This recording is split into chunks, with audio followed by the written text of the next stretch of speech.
আমার নাম হলো অদিত্রি মাঝি। তোমাদেরকে একটা আবৃত্তি শোনাতে চলেছি। কাজলা দিদি। বাঁশবাগানের মাথার ওপর চাঁদ উঠেছে ওই, মাগো আমার শোলক বলা কাজলা দিদি কই?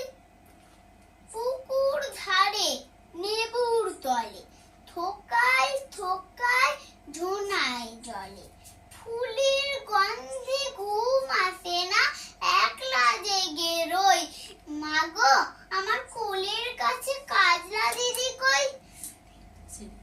সেদিন হতে দিদিকে কেনই বা না ডাকো, দিদির কথায় আঁচল দিয়ে মুখটি কেন রাখো? খাবার খেতে আসি যখন দিদি বলে তাকি তখন, ও ঘর থেকে কেন মা আর দিদি আসে না কো? আমি ডাকি তুমি কেন চুপটি করে থাকো? বল মা দিদি কোথায় গেছে, আসবে আবার কবে? কাল যে আমার নতুন ঘরে পুতুল বিয়ে হবে।